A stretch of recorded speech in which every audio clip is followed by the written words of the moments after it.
नमस्कार, बहुत स्वागत न्यूज़ 18 के डिजिटल प्लेटफॉर्म पर। आपके साथ मैं हूं ललित प्रजापति। मिडिल ईस्ट की बात हम करने जा रहे हैं। ईरान इजराइल को लेकर क्या कुछ अपडेट है वो हम आपको बताने जा रहे हैं। सबसे पहले फटाफट अपडेट जान लीजिए और फिर एक नई जो खबर है वो भी हम आपको बताएंगे।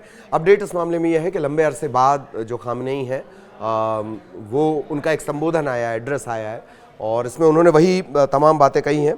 पहले तो ये खारिज कर दिया है कि जो परमाणु कार्यक्रम को रोकने में अमेरिका को कोई बहुत सफलता नहीं मिली है, एक बात। दूसरी बात कि वो ये भी बता रहे हैं कि जो कतर में स्थित अमेरिकी एयरबेस पर ईरान ने हमला किया था वो बहुत बड़ा झटका है। और अमेरिका जबकि बार बार दोहरा रहा है कि ईरान के जो परमाणु इलाके हमने तबाह कर दिए। हालांकि हम जो खबर आज लेकर आए हैं वो इससे इतर है, लेकिन ये इस वक्त की अपडेट है। और अमेरिका का दावा यह है कि हमने कई साल पीछे उनके परमाणु कार्यक्रम को धकेल दिया है। खामेनेई ने वही तमाम बातें कही हैं। उन्होंने फिर जब वो लंबे अरसे बाद उनका ये इस तरह का वीडियो आया है क्योंकि वो बंकर में छिपे हुए थे। इधर इजराइल ने दावा किया है कि अगर वो बंकर में नहीं होते या उनकी जानकारी मिल जाती तो वो टारगेट किलिंग कर देते खामेनेई की। उन्हें इस बात की मतलब पता नहीं लगा पाए और इस वजह से खामेनेई जिंदा है। जो उनके रक्षा मंत्री इजराइल काट्स वो इस तरह की बातें कर रहे हैं। ये एक बड़ा अपडेट है। हालांकि जो खामेनेई है उन्होंने ये कहा है कि ईरान ना झुका है ना आगे भी झुकेगा। जलसे की तस्वीरें तो खैर पहले ही सामने आ गई थी। हर कोई जलसा मना रहा है, ईरान जलसा मना रहा है, इजराइल जलसा मना रहा है, अमेरिका जलसा मना रहा है। खैर ये इस वक्त के पूरे अपडेट हो गए। अब अपडेट से इतर हम क्या खबर आपको बताने जा रहे हैं वो जान लीजिए। तो उसकी शुरुआत करेंगे और थोड़ी सी चर्चा मोहम्मद बिन तुगलक की। अगर मोहम्मद बिन तुगलक आज होते तो वो भी पानी पानी हो जाते। क्यों पानी पानी हो जाते? अमेरिकी राष्ट्रपति ट्रंप के फैसले और बयान होते ही ऐसे हैं कि सुनकर कान से खून निकल आए। ताज़ा मामला यह है कि जिस ईरान के परमाणु ठिकानों को तबाह और नस्तनाबूद करने की बात कही जा रही थी, वही अमेरिका उसी ईरान को परमाणु कार्यक्रम के लिए फंडिंग मुहैया करवाने जा रहा है। खबर ऐसी है और इस खबर के बाद, ये जिस तरह की खबर, इस खबर के बाद नेतन्याहू अपना माथा पीट लेंगे। मतलब इजराइल के लिए तो ऐसा हो गया कि तू नज़र में है किसी और की, तुझे चाहता कोई और है, या फिर हमें तो अमेरिका ने लूटा, ईरान में कहाँ दम था। वापस खबर पर आएंगे। कल ही अपने वीडियो में हमने आपसे इस बात का जिक्र किया था कि दुनिया में कहीं भी युद्ध हो लेकिन फ़ायदा सिर्फ अमेरिका को होता है। ईरान और अमेरिका के बीच पिछले 2 हफ्तों में एक बड़ा तनाव देखा गया। अब ऐसा लग रहा है कि फिर से कूटनीति शुरू हो रही है। अमेरिकी राष्ट्रपति डोनाल्ड ट्रंप प्रशासन ने ईरान को एक बड़ा ऑफर दिया है। अमेरिका ने करीब 30 अरब डॉलर की मदद की पेशकश की है जिससे वो सिविल न्यूक्लियर एनर्जी के लिए प्रोग्राम बना सके। कौन? ईरान। बड़ा सवाल यह है कि जिस ईरान पर कुछ दिन पहले अमेरिका बम बरसा रहा था, अचानक उस पर इतनी मेहरबानी क्यों? दरअसल इस ऑफर में एक बड़ी शर्त छिपी हुई है कि ईरान को यूरेनियम संवर्धन वो पूरी तरह से बंद करना होगा। एक रिपोर्ट के मुताबिक अमेरिका और ईरान के बीच पर्दे के पीछे बातचीत का सिलसिला अभी भी जारी है। हालांकि दोनों इससे इनकार कर रहे हैं। खामनेई कह रहे हैं कि नहीं ऐसी कोई बात नहीं है, हमने तो बड़ा भारी झटका दे दिया अमेरिका को। जबकि कहना यह है कि पर्दे के पीछे इन लोग की बातचीत चल रही है। जबकि इजराइल और ईरान के बीच हाल ही में जो सैन्य झड़प हुई और एक अस्थायी युद्ध विराम हो चुका है। अब देखिए कि अमेरिका का ऑफर क्या है। हालांकि जो भी अमेरिका का ऑफर स्वीकारता है वो टर्म एंड कंडीशन अप्लाई, और वो 2 सितारे आपने देखा होगा छोटे अक्षरों में लिखे होते हैं, उस खेल में फंस जाता है। ईरान को करीब, ऑफर समझ लीजिए, ईरान को करीब 20 से 30 अरब डॉलर का निवेश मिल सकता है।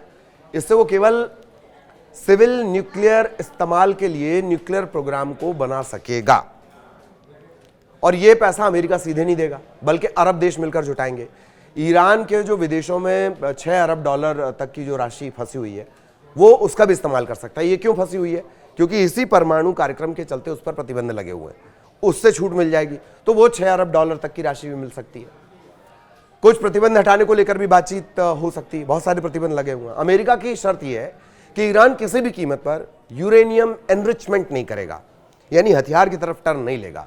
ट्रंप प्रशासन का यह कहना है कि वो ईरान को सिविल न्यूक्लियर टेक्नोलॉजी दे सकते हैं लेकिन यूरेनियम का संवर्धन एनरिचमेंट नहीं होने देंगे।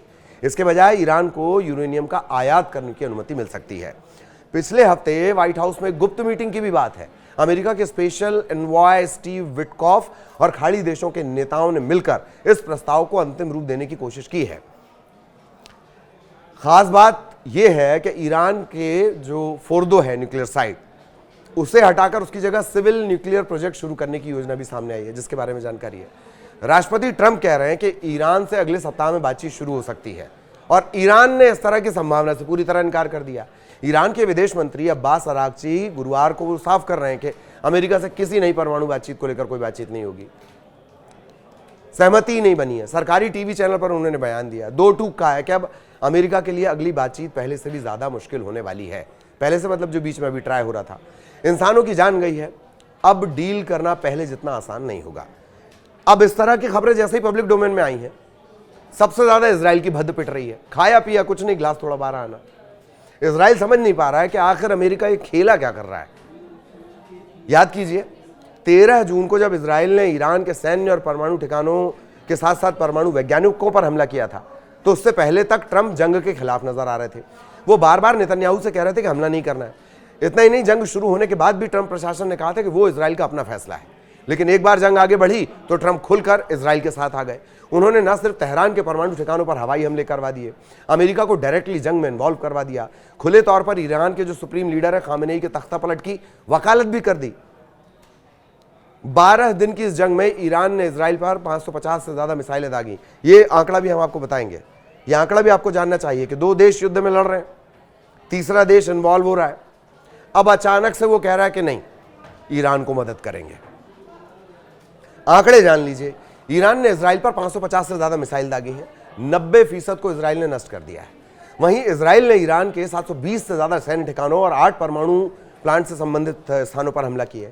ईरान के स्वास्थ्य मंत्रालय के मुताबिक संघर्ष में 606 लोग मारे गए, 5332 घायल हुए, जबकि वॉशिंगटन स्थित ह्यूमन राइट एक्टिविस्ट जो हैं वो ये दावा कर रहे हैं कि मरने वालों की संख्या 1000 से ज्यादा है। इसमें 417 नागरिक हैं, 318 सुरक्षाकर्मी हैं। इजराइल में 28 लोगों की जान चली गई, 1000 से ज्यादा लोग घायल हो गए। ठीक, ये तमाम चीजें हुई और अब पता चल रहा है उसी बात के लिए हुई। परमाणु कार्यक्रम चला रहे हो, परमाणु कार्यक्रम चला रहे हो, परमाणु कार्यक्रम चला रहे हो, परमाणु हथियार बना रहे हो, उसी डर को। इसका मैं इतिहास बताऊंगा आपको दिलचस्प। परमाणु कार्यक्रम का डर दिखा दिखाकर हमला कर दिया गया। अब कह रहे हैं कि सिविल सोसाइटी के लिए अगर आप परमाणु कार्यक्रम करोगे तो पैसे भी हम देंगे।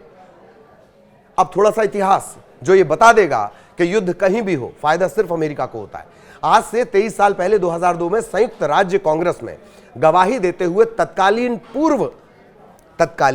पूर्व इजरायली प्रधानमंत्री के रूप में बेंजामिन नेतन्याहू ने अमेरिकी सांसदों से कहा था कि आतंकवाद के खिलाफ युद्ध जीतने, इराक और आतंकवादी समूहों को सामूहिक विनाश के हथियार हासिल करने से रोकने के लिए इराक पर आक्रमण आवश्यक था। उन्होंने दावा किया कि युद्ध जल्द खत्म हो जाएगा और न केवल इराक में बल्कि ईरान समेत पूरे इलाके में लोकतंत्र के एक नए युग की शुरुआत होगी। लेकिन क्या इसमें से कोई भी बात सच साबित हुई? यह पता चला कि सद्दाम हुसैन के पास सामूहिक विनाश का कोई हथियार था। वहां शांति और सुखद लोकतंत्र तो स्थापित नहीं हुआ, लेकिन यह जरूर हुआ कि इराक आज भारी आर्थिक और राजनीतिक चुनौतियों से जूझता हुआ एक अस्थिर देश है। तो बताइए किसे क्या मिला, किसे क्या मिला? और यही वजह है कि हमने शुरुआत में कहा कि युद्ध कहीं हो, फायदा अमेरिका का जरूर होता है। अब देखते हैं कि इस डील में जो ये ईरान को ऑफर की जा रही है, क्या कुछ आगे निकल कर आता है। आगे भी अपडेट आप तक पहुंचाएंगे।